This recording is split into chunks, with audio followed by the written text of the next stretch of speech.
매일 묵상 22년 12월 12일 월요일 십자가 복음 위에 서는 믿음. 고린도전서 15장 1절에서 11절 말씀. 형제들이여, 이제 내가 여러분에게 전한 복음을 되새겨 드리려고 합니다. 여러분은 이 복음을 전해받았고 또한 그 안에 서 있습니다. 만일 여러분이 내가 여러분에게 전한 그 말씀을 굳게 잡고 헛되이 믿지 않았다면 여러분은 그 복음으로 구원을 받았습니다. 내가 전하받은 가장 중요한 것을 여러분에게 전했습니다. 그것은 그리스도께서 성경의 말씀대로 우리 죄를 위해 죽으시고 장사되셨다가 성경의 말씀대로 3일째 되던 날 다시 살리심을 받아 게바에게 나타나시고 그 다음으로 12제자에게 그 후 500명이 넘는 형제들에게 동시에 나타나셨으니 그 가운데 대부분이 지금도 살아있고 어떤 사람들은 잠들었습니다. 그 후에 야고보에게 나타나셨고 그 다음으로 모든 사도들에게 마지막으로 다리 차지 못한 채 태어난 사람과 같은 내게도 나타나셨습니다. 나는 사도들 가운데 가장 작은 사람이요 사도라 불릴 자격도 없는 사람입니다. 이는 내가 하나님의 교회를 핍박했기 때문입니다. 그러나 오늘날 내가 나 된 것은 하나님의 은혜로 된 것입니다. 내게 주신 그분의 은혜가 헛되지 않아 내가 어느 사도보다 더 많이 수고했습니다.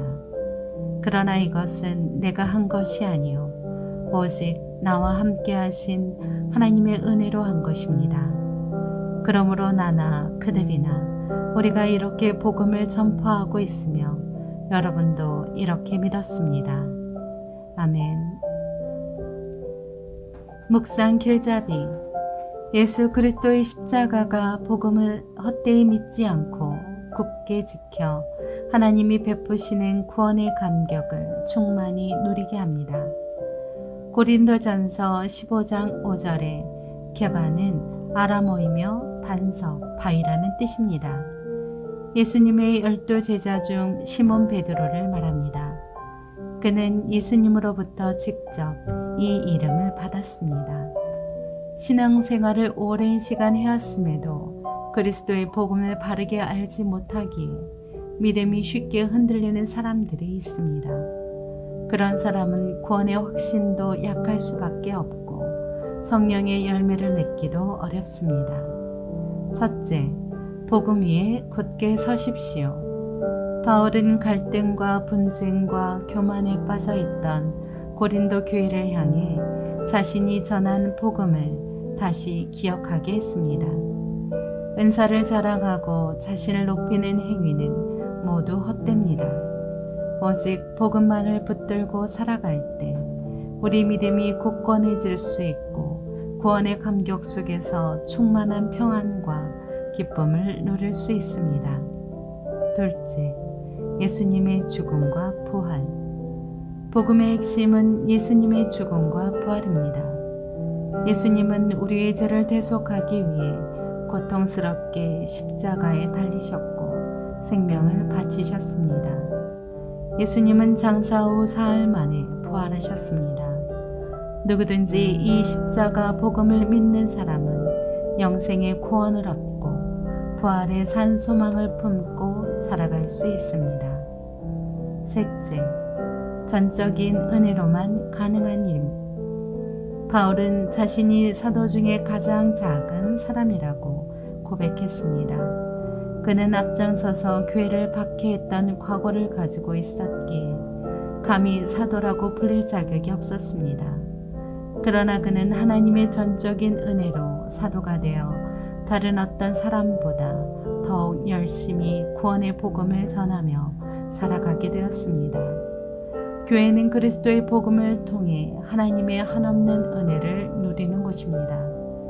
그러므로 교회가 복음 위에 굳게 서지 못하면 성도들은 하나님의 은혜를 잊어버리게 됩니다.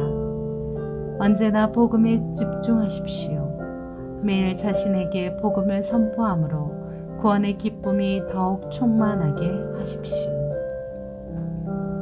삶의 적용. 하나님의 은혜를 받지 못할 만큼 굳은 마음은 없습니다. 당신은 그리스도인이 된 이후로 계속해서 당신의 마음이 얼마나 부패하고 거짓되고 사악한지에 대해 배웠을 것입니다. 그리스도인이 되기 전에 당신의 마음은 더욱 악했습니다. 그러나 그리스도께서는 당신을 구원하셨습니다.